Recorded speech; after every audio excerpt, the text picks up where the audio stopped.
The boy smelled like river clay and pine smoke, and Solen pressed her nose against the crown of his head the way she had every night for 4 years, breathing him in while the fire in the stone hearth burned down to orange coals, and the wind outside the cliffside cabin found every gap in the mortar and whispered through. 4 years of this, 4 years of hauling water from the ravine in clay jugs that left rust-colored rings on her palms.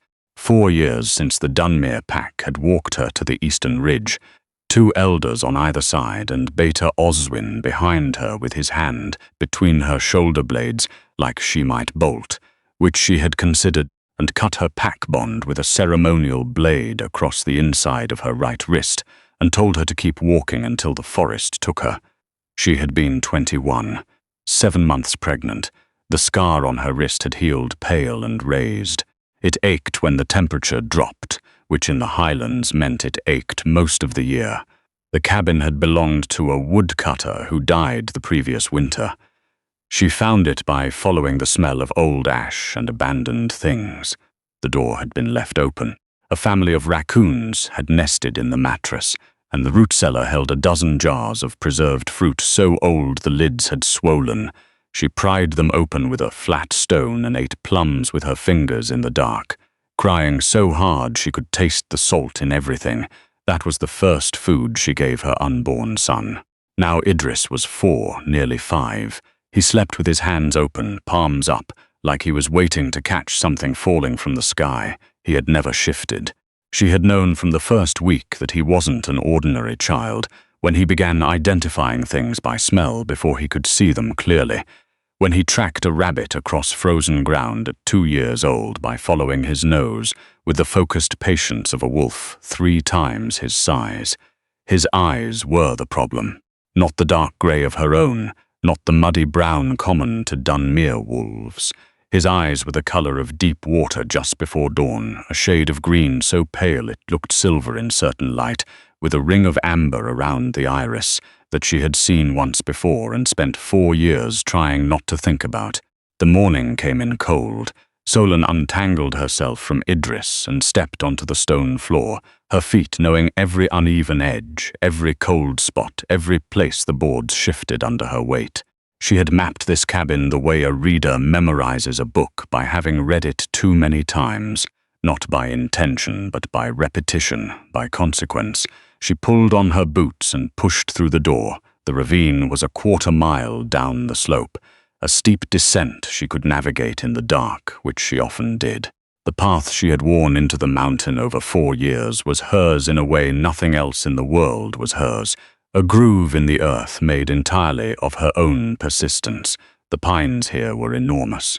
Their roots erupted from the hillside in thick cables, and she stepped over them without looking, the way you step over the furniture in your own home. Frost made the dead needles crunch underfoot. A hawk was already riding thermals above the tree line, its wings barely moving, and Solen understood that kind of patience, the patience of something that survives by being still. She filled both jugs.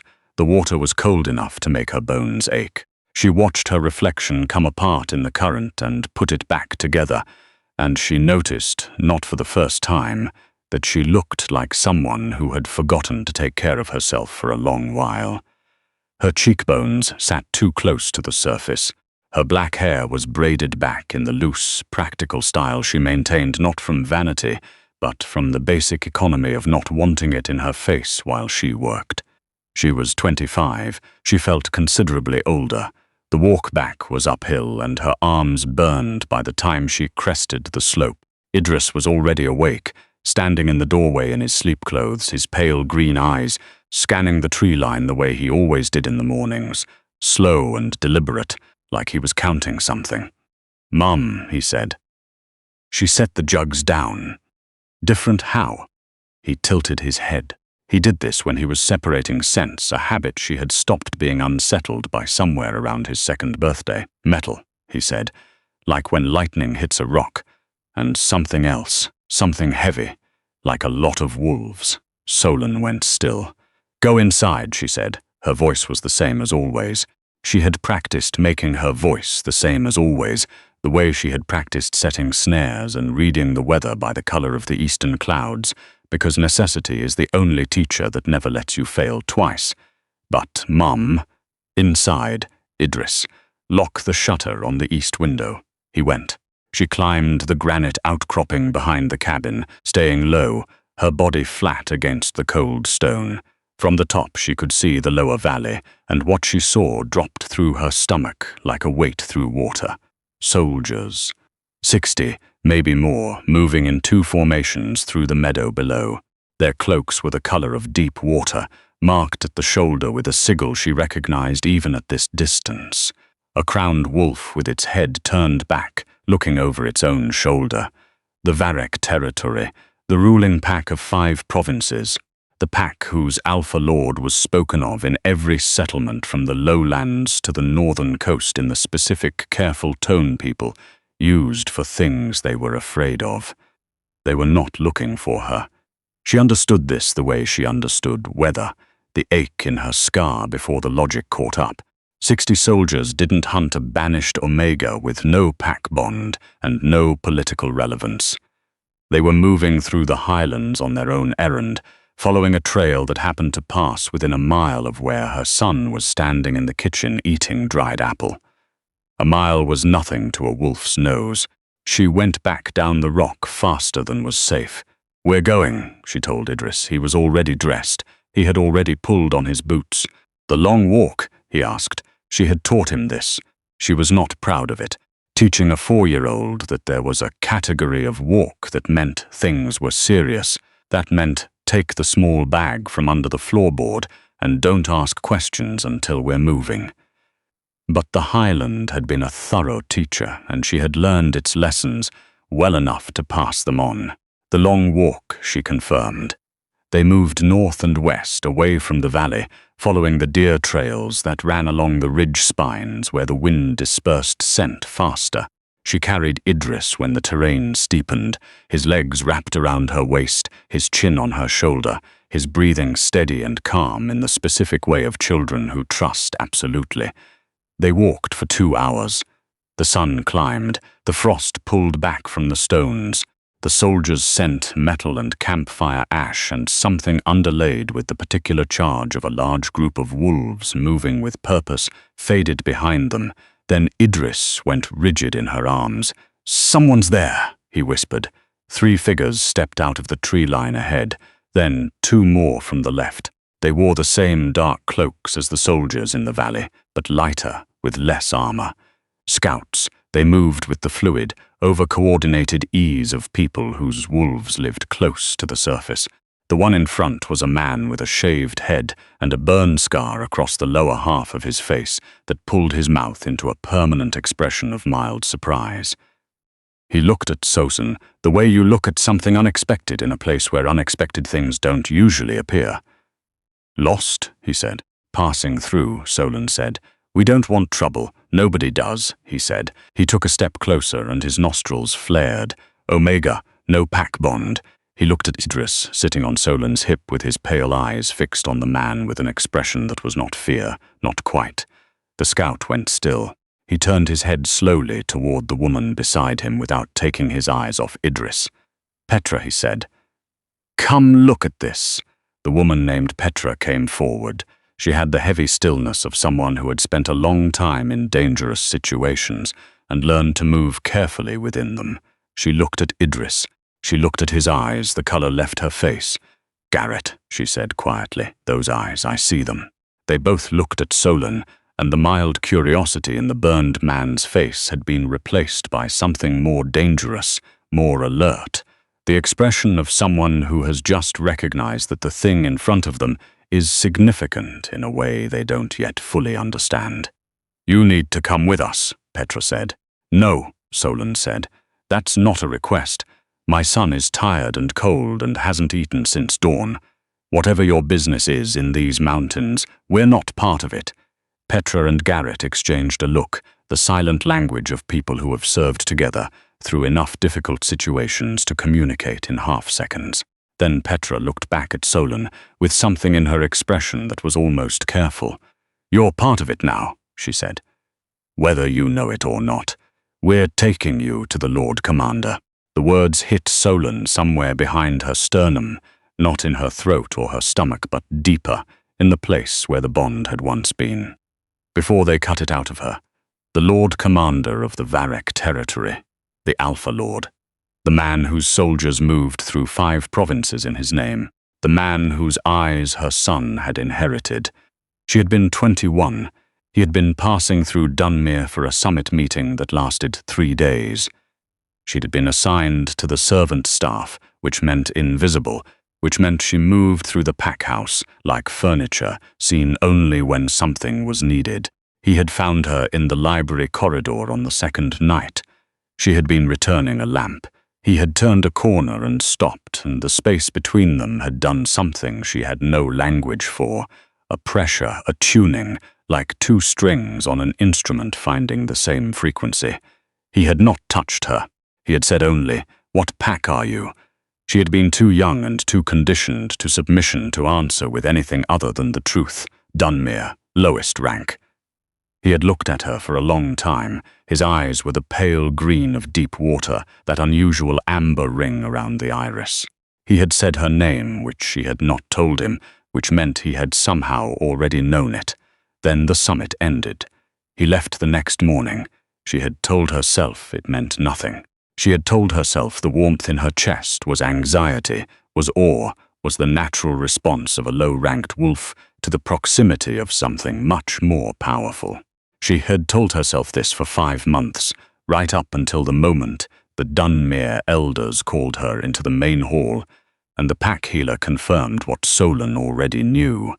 And Elder Moss looked at her with the particular flat expression of someone performing an administrative task. An unmated Omega carrying an undeclared sire's child was a liability. Dunmere pack law was clear. Beta Oswin held her arm while Elder Moss used the blade. The scar healed pale and raised and ached in the cold. The scouts brought them to a valley camp that sat at the base of a granite cliff face, sheltered from the wind. Tents of dark canvas, horses picketed along a frozen creek. The smell of wood smoke and iron and something warm underneath both that Solen had spent 4 years trying not to recognize. Idris pressed his face against her neck and breathed in and said, "Mum, that smell. It's been getting stronger since we started walking." She didn't answer. The tent at the camp's center was larger than the others but not elaborate. 2 guards at the entrance whose stillness was professional, not decorative. The burned scout, Garrett, pulled the flap aside and said, "Wait here." Solen knelt in front of Idris. She held his face in her hands. "Whatever happens," she said, "you stay close. You don't speak unless I say. You are quiet and still. Do you understand?" He nodded. Then his nose twitched. "That smell," he said again. "It's like the forest after rain, but warmer. Like something that's supposed to be there. Mum, why does it feel like?" He struggled for words, frowning with the concentration of a child translating something from a language he doesn't quite speak yet. "Like I've been looking for it and I didn't know I was looking." Solen's hands were very still on his face. She recognized the scent now. She had been breathing it since they entered the camp, trying to convince herself it was something else, something she was inventing from old memory and current fear. It was pine resin, wood smoke. Something deeper than both, something warm and grounded and specific in the way that only one thing in the world had ever smelled specific to her. She had not had a name for it 4 years ago. She had one now. The word was mate. She had denied it for 4 years. Her wolf had been suppressed for so long by the mechanics of low-rank existence, in a pack that used submission like a leash, that the bond had registered as barely a whisper, a tug. Something she had attributed to the strangeness of the encounter and immediately buried. She was 25 now. The whisper was a shout. The tent flap opened. "He'll see you now," Petra said. The interior of the tent was lit by 3 lanterns that cast warm amber light over a table, covered in tactical maps. 2 men stood at the table. Behind them, alone near the far tent wall, stood a third. He was taller than the other 2 by more than enough to notice. He stood with his arms crossed and his head slightly bowed over a document in his hand. And the first thing Solen registered was not his size but his stillness, the quality of it, the way he occupied space, the way a stone wall occupies space. Not tense, not rigid, just fundamentally present in a way that made movement seem like something that applied to other people. Then he looked up. Green eyes, pale as deep water just before dawn. Amber ring around the iris. Idris's eyes, exactly, precisely. The same eyes in a grown man's face, and the recognition traveled through Solen's body like cold water, and she felt the bond strike her chest like a hand pressing flat against a door she had spent 4 years holding shut. Her wolf, silent for so long she had almost stopped believing in it, lifted its head. The Lord Commander looked at her, his jaw tightened, his hand closed on the document until the paper bent. "Everyone out," he said. The 2 men at the table left without question. Petra hesitated. "The woman and the child, my lord." "I thought you should." "Out." Petra left, the tent flap closed. The lanterns shifted in the displaced air, and then it was just Solen and her son and the man who had looked at her in a library corridor 4 years ago and said her name without being told. He came around the table, each step deliberate, controlled, a man approaching something he wasn't certain was real and was afraid to startle. He stopped several feet away. His eyes moved over her face. She watched him look at the sharpness in her jaw, the scar on her wrist, the way her coat hung on a frame that hadn't been adequately fed in 4 years. She watched something move in his expression that was not calculation, that was not political, that was raw and barely managed and entirely involuntary.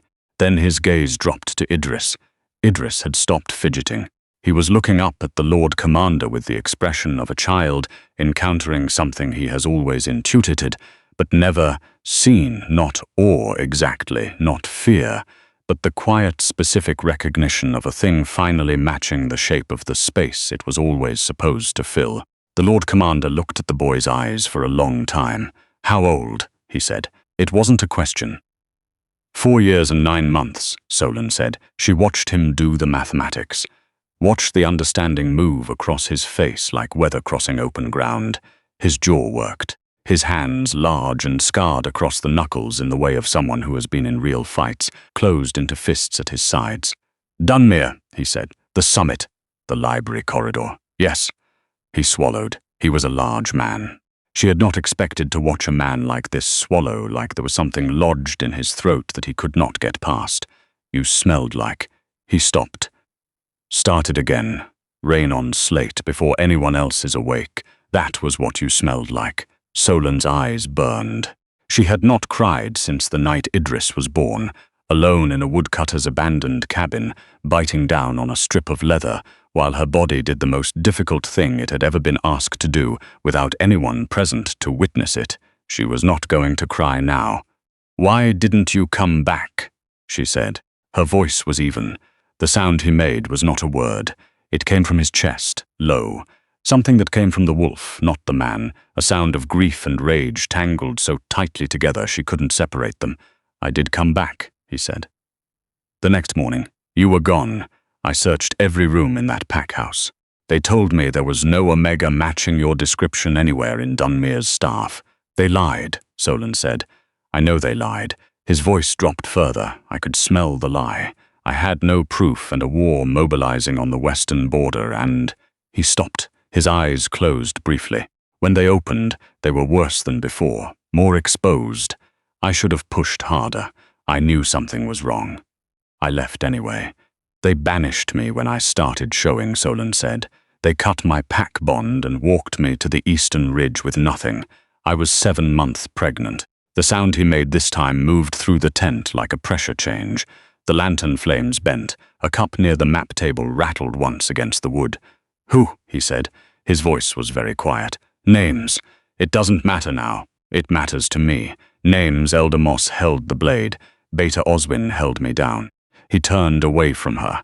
He pressed both fists against the table and stood with his head down, his back to her, and she watched the muscles across his shoulders move in a slow, controlled heave. And she understood that she was watching a man make a deliberate choice not to destroy everything within reach. Idris walked forward. She reached for him and missed. He walked directly to the Lord Commander. this enormous man vibrating with something that hadn't broken surface yet, and stopped at his side and looked up. "You smell like me," Idris said. The Lord Commander looked down. The rage went out of his face all at once, like a tide going out. He dropped to one knee, slowly, the way you kneel near something you're afraid of frightening. And he was eye level with his son. Their eyes met, identical. Pale green, amber ring, 4 years old and over 40, and it was the most private thing Solen had ever witnessed. The Lord Commander raised one hand. He moved it toward Idris's face with the careful deliberation of a man who has spent his life handling things that could break under pressure and has learned to be very, very precise. He stopped with his fingers an inch from the boy's cheek. He looked at Solen. "May I?" he said. 2 words. And they undid something in Solen that she had been keeping together with sheer will and silence for 4 years, because in 4 years and 9 months of life, not a single person, not one, had asked her permission for anything. She nodded. He touched his son's face, his thumb against the boy's cheekbone, careful as something fragile. Idris leaned into the touch immediately, instinctive, the way children lean into warmth, and it was so unguarded that Solen had to look at the tent wall for a moment. He looked back at her over Idris's head, and the expression on his face was too much of too many things to name. Grief and shame and something desperate and hungry that a man like him clearly had no practice feeling. "You're not going back to that mountain," he said. His name, Solen learned, was Davin Castle, Lord Commander of the Varek territory, alpha of the ruling bloodline, feared across 5 provinces for the steadiness of his judgment and the efficiency of his enforcement, which apparently also meant that when he issued a series of orders to Petra, in a voice that brooked nothing, Petra simply executed them. Solen and Idris were given a tent with a real sleeping mat. Hot water was brought in a copper basin. Food appeared, stew with thick broth, soft bread, dried apricots, and Idris ate with the focused efficiency of a child who had learned that food was something you took seriously, and Solen ate slowly, tasting everything, letting the warmth move through her chest like something she had forgotten was possible. That night, when Idris was asleep, she stepped outside. Davin was 30 feet from her tent. He was not pretending to be doing anything else.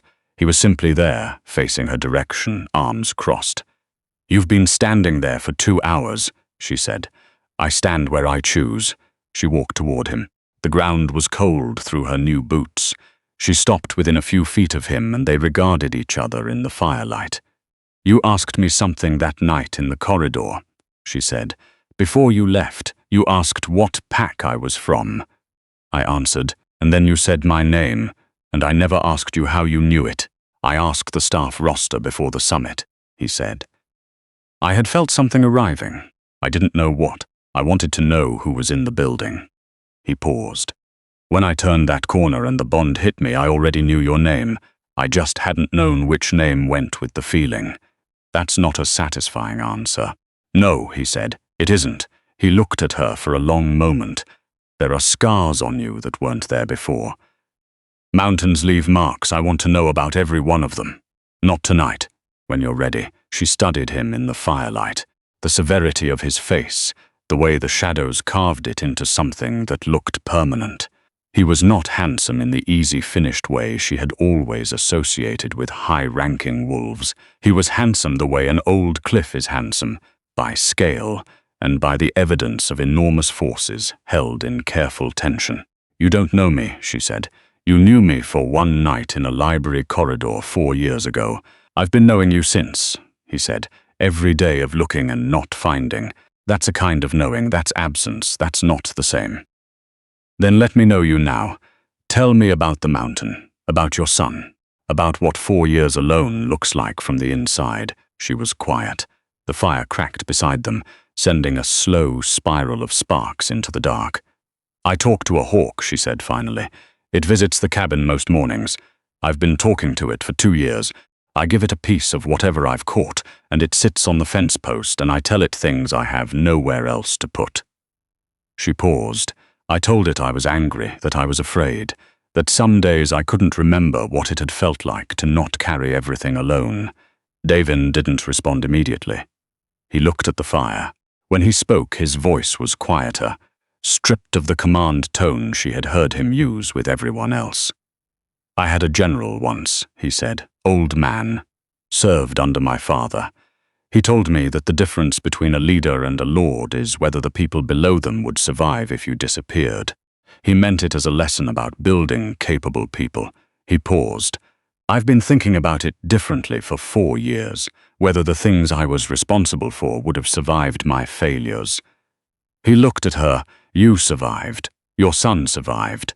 But that is not because I didn't fail you. It's in spite of it." The words sat between them. Not an apology exactly. Something more precise than an apology. An accounting. "I won't be managed," she said. "I left one place where I had no say.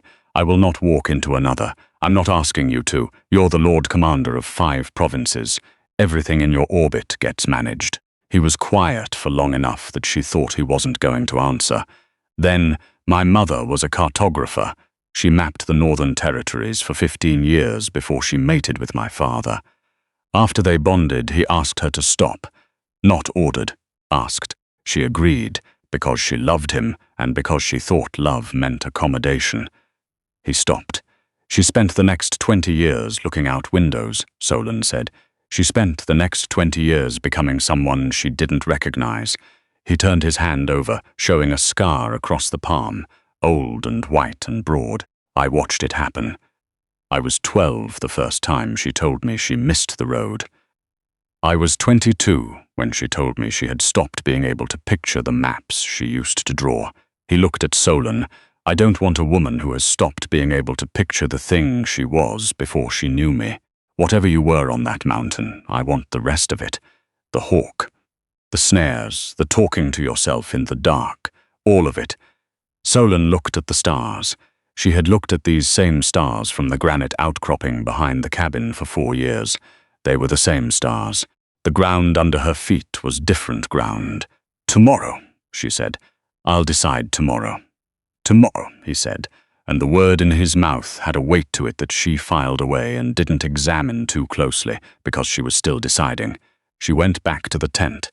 She lay beside Idris and listened to his breathing and the distant, constant presence of the man who had not moved from his post outside, and she fell asleep faster than she had in 4 years. The adjustment was not clean. She had lived alone too long. She startled at sudden sounds. She took extra bread at meals and kept it in her pockets until Davin noticed, and without saying a word began leaving a small wrapped bundle outside her tent each morning. Bread, dried fruit, a piece of hard cheese, so that she would know there was always more. She unwrapped these packages at odd hours, standing in the dark, and the shaking in her hands got shorter each time. Idris adapted faster. Children do. He discovered Davin's soldiers within the first day and appointed himself an observer of their training sessions, sitting on a fence rail with his pale eyes, moving over every sequence of motion with the concentrated attention of someone memorizing a language. The soldiers began explaining techniques without being asked, directing their commentary at the small boy on the fence, who never asked questions, but somehow always appeared in the correct stance when someone glanced over. Davin worked with him differently. He sat on the ground with Idris and asked questions, not about wolf things, about the mountain, about what tracks Idris could read, what birds he recognized by call, what the sky looked like before it snowed. He listened to the answers with the total focus of a man who understood that listening was its own form of respect. It was Petra who brought the news 12 days in. She found Solen near the camp's edge watching Idris sprint between 2 soldiers who were laughing too hard to properly guard the training post they were supposed to be defending. "Dunmere sent a response to the Lord Commander's summons," Petra said. She sat on a log with the ease of someone who had stopped performing formality around Solen somewhere around day 3. "They're not sending the Elder or the Beta. They're sending an envoy instead." Solen looked at her. "Who? A woman called Aldara. She said you'd know her." Solen's hands went cold. Aldara, Elder Moss's daughter. She had grown up 2 years ahead of Solen in Dunmere. the easy, certain way of a girl who had never been ranked low, who had watched everything that happened to Solen, with the particular blank expression of someone who has decided that the suffering of low-ranked wolves is an administrative matter and not a personal one. She had been there the day of the bond cutting. She had stood at her mother's elbow with her hands folded in front of her and her face perfectly neutral, and she had watched Oswin hold Solen's arm and Moss draw the blade, and she had not said a single word. Solen told Davin that night, all of it, not the version she had compressed in her head into something efficient and unemotional. The real version, the one she had never told anyone because she had lived alone on a mountain and there was no one to tell. She told him about growing up in Dunmere as the daughter of a wolf who died before she was old enough to remember his face, and a human mother who lived long enough to teach her to read, and not much else. About the particular texture of invisibility that came from being low-ranked in a pack that treated hierarchy as moral fact. About the pack healer, an old woman named Bess, who gave her extra food sometimes and showed her which plants were medicinal and died the winter before the summit, leaving Solen with nothing she could depend on. She told him about the corridor, about the bond striking her like a pressure change in the air, sudden and total, and unlike anything she had a category for. About being 19 and untouched and too conditioned to submission to understand that what she was feeling had a name. About thinking it was fear. About how long it had taken her to understand the difference. She watched something travel across his face when she said this, something he was trying to hold in a controlled form and was not quite succeeding. I should have known. Don't, she said. I'm not telling you this for that. Then why? Because you need to know who I was when you found me, she said, so you understand who I became. She told him the rest, the growing certainty of the pregnancy. The morning the elders called her to the main hall, Oswin's hands on her arm, impersonal as brackets, Moss's blade, the bond severing with a pain that was not in her body but deeper, in the center of her, in the place where she had been connected to every wolf she had ever known, gone all at once, so that she stood in the main hall of a pack she had lived in for 21 years, and was no one and belonged to nothing. Aldara standing at her mother's elbow, face neutral, hands folded. The 7 months of mountain she had walked alone before she found the cabin. Davin sat very still through all of it. His face did not change. But the scent of him shifted, darkened, took on the charged electric edge of the air before lightning. When Solen finished, he was quiet for a moment. She's coming here to negotiate, he said finally, for the people who cut my mate's bond and left her pregnant in the highlands. He said the word mate without ceremony, without softness, as if it was simply a correct noun for a thing that existed. The word sat in the air between them. She'll try to reframe it, Solen said. She's good at framing. I'm aware of how envoys work. He looked at her. You don't have to be there. I want to be there. His eyes moved to hers. The last time she saw me, Solen said, I was on my knees on a stone floor and I was bleeding. I want her to see me standing up. He looked at her for a long moment. Then he nodded, once the short, decisive motion of a man who has made a decision he intends to keep. You'll stand beside me, he said, not behind me. Aldara arrived on a grey morning, the mountains buried in low cloud. She rode a roan mare and carried herself with the practiced composure of someone who had been performing competence for so long it had calcified into something that looked like confidence. She dismounted. She walked toward Davin with a prepared greeting forming in her expression, and then her eyes found Solen, and the greeting died in her throat. She did not go pale. She flushed, a slow rise of color that climbed from her collar to her face, not embarrassment exactly, but the particular color of someone who has just realized that the ground they were standing on has shifted, and they are now on the wrong side of where the shift happened.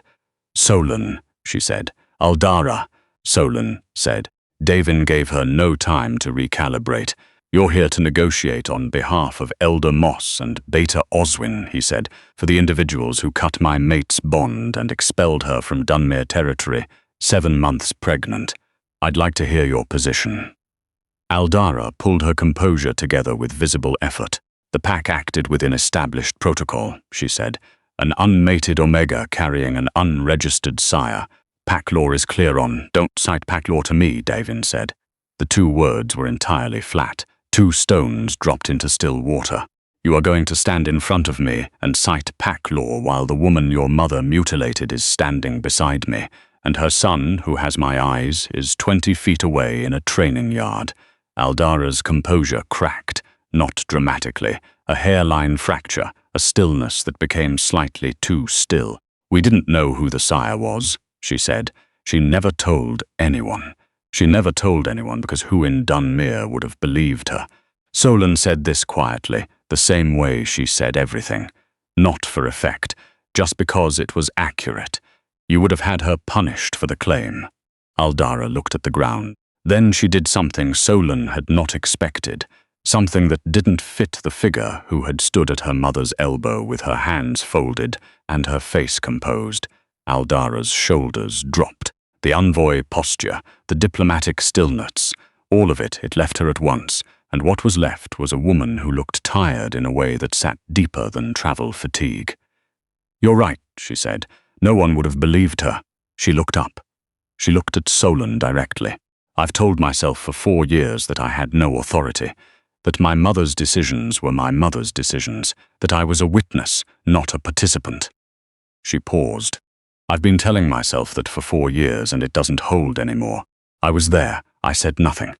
And that is a form of agreement. Silence. The cloud pressed lower. Where is Elder Moss now? Davin said. Dunmere, Aldara said. She's ill. She's been ill for 8 months. Oswin runs the pack administration. Davin looked at her for a long moment. You're going to carry a message back to Dunmere, he said. Not a written one, a spoken one in your own words, so there's no misunderstanding. The Dunmere pack operates under Varek tolerance. That tolerance has a condition now. Every Omega expelled from Dunmere pack territory in the last 10 years. I want a complete accounting, names, dates, circumstances, last known location.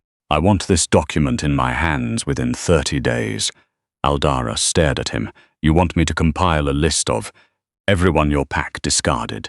Yes, because they're going to be found. They're going to be offered assistance. And I want Dunmere's hands to be part of the finding, because I believe that being made to look at the consequence of a thing is more instructive than punishment. He paused. Your mother used a blade to cut a bond that wasn't hers to cut. She can answer for that when she is well enough to stand in front of me. Until then, you have 30 days. Aldara left before noon. That night, Solen found she could not sleep.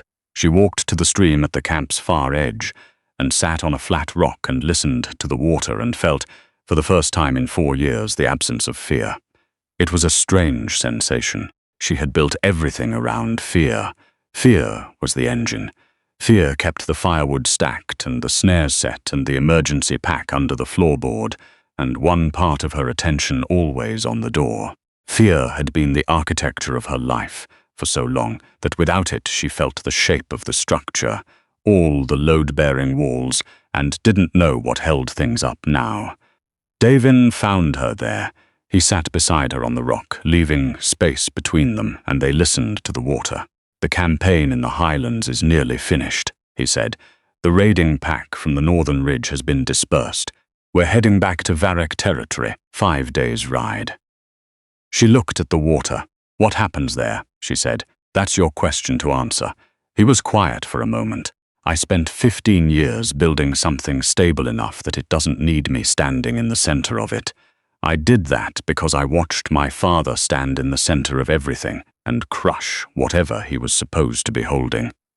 He paused. I have room. In the house, in the territory, in whatever comes next. The question isn't whether there's a place for you. The question is whether you want one. Solen was quiet. The stream moved, dark and catching starlight. I don't know who I am, she said, on the mountain. That sounds like a small thing. It isn't. I built that woman out of nothing. She knew where the water was. She knew which roots were edible in February. She knew how to make a tooth stop, aching long enough to sleep.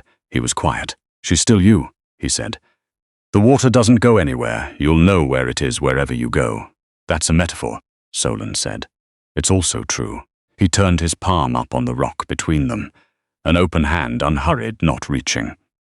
Just there. I've been waiting 4 years. I don't need an answer tonight. She looked at his hand. She looked at the stars. She placed her hand in his. His fingers closed around hers immediately, and the warmth that moved through her arm was not only the bond, it was simpler than the bond. It was the specific warmth of another person's hand offered without condition.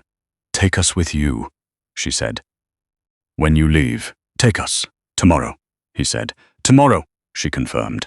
Varek was not what she had expected. She had expected stone and severity, a fortress, iron gates and the smell of old power.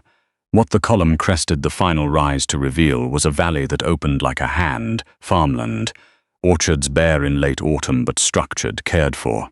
A town proper, not a military installation, houses with chimneys smoking, a market square visible between rooftops, children running between the paddocks, the sound of someone hammering in the distance. The main house was large, but built for endurance rather than impression. Stone foundation, heavy timber, cedar shingles worn to silver, claw marks layered on the door frame at various heights, generations of wolves marking presence, not damage. Idris looked at the claw marks for a long time. Then he reached up and scratched his small fingernails into the wood just below the lowest existing mark. Mine, he said. He wasn't talking to anyone in particular, but Davin heard it. Solen watched him hear it, watched something in his expression do something she had no word for and couldn't look at directly. The pack gathered as they rode in. Solen kept her chin level and her hands still on the reins and met every curious eye evenly. A woman stepped forward from the crowd. Old, white-haired, with the kind of face that had been weathered into angles by decades of hard seasons. She looked at Solen for a long moment. Then she looked at Idris. He has your jaw, she said to Solen, and his eyes. She extended an arthritic hand that was entirely steady. I'm Orla. I run the household. You look like someone who hasn't been properly fed in years. Come inside. Solen took her hand. 3 weeks later, a rider arrived from the south. Aldar. She rode the same roan mare, thinner now, with the look of someone who had been sleeping badly and covering ground that required it. She carried a leather case. Solen met her at the gate. Not Davin. Solen. Aldara dismounted. She held out the case. 14 names, she said. Some I found. Some I followed leads for. Some I only found records of. Pack registries. Moss kept records. She kept records of everything. She paused. 3 of them died. I documented the circumstances. The remaining 11. She opened the case and turned it towards Solen, showing the pages inside, dense with her careful handwriting. I have current locations for 7. The other 4 I'm still tracking. She looked at Solen directly. I know this doesn't balance, she said. I know that. This is not a balance. This is me doing the only thing I can think of that has any, she stopped, any weight to it, anything that isn't just words. Solen looked at the pages. She read a line, another, real names, real locations, real circumstances written with the specificity of someone who had gone to places and knocked on doors and asked questions and listened to the answers. You did this yourself, Solen said. Who else? Aldara said quietly. The words were not forgiveness. They were not cruelty. They were something more precise than either, a recognition that the work was real, and that real work was what was required. There's food in the main hall, Solen said, and a room in the east wing if you need to rest before you go back out. Aldara nodded. She walked past Solen toward the house. At the door, she stopped. I have heard the sound you made in that hall every night for 4 years, she said. Not in my dreams, when I'm awake. Right at the edge of being awake. She didn't turn around. I'm not saying that to ask you for anything. I'm saying it because you should know it's not something I carry lightly. She went inside. Solen stood at the gate for a long moment, holding the leather case. The wind came down from the mountains, carrying the smell of pine and distance and coming snow. From the training yard she could hear Idris laughing. A full, unguarded sound she had not heard from him before they came here, the laughter of a child who has discovered that he does not have to be careful in every direction at once. From somewhere in the main house, Orla's voice and the smell of something baking. The bond hummed warm and constant in her chest, and she felt Davin somewhere in the building, felt his awareness of her as a steady presence, like a hand resting easy on her shoulder. She closed the leather case. She looked once at the mountains. They were white now on the upper ridges, the lower slopes still dark with pine. She had lived in those mountains for 4 years. They had kept her alive. They had also been all she had. She didn't miss them. She didn't need to. Inside, the fire was going. Orla had left bread on the table, a round loaf with a cracked crust, still warm. Beside it, a small cloth bundle that Solen already knew held cheese and a handful of dried apricots, because some kindnesses given consistently enough stop being gestures and become the grammar of a place. Idris came in from the training yard with grass in his hair and a bruise on his elbow that he was clearly proud of. He sat beside her and tore off a piece of bread without asking, because he lived here now and the bread was always there, and he had stopped needing to ask. Davin appeared in the doorway. He leaned against the frame with his arms crossed and his eyes on the two of them, and his expression was not the commanding stillness she had first seen in the tent. It was not guarded. It was not managed. It was the expression of a man who has been holding his breath for a very long time, and has, at some point in the last few weeks, stopped. Idris held up a piece of bread in his direction. "You want some?" Davin crossed the room and sat on Idris's other side and took the bread. The three of them sat at the table together, and outside the snow had begun, soft and indifferent, covering the highland passes in white, and the fire in the hearth burned steady, and the bread was warm, and the boy who smelled like river clay and pine smoke leaned against his father's arm without knowing he was doing it, and his father's hand came up slow and easy and settled against the back of his head, and the whole room exhaled.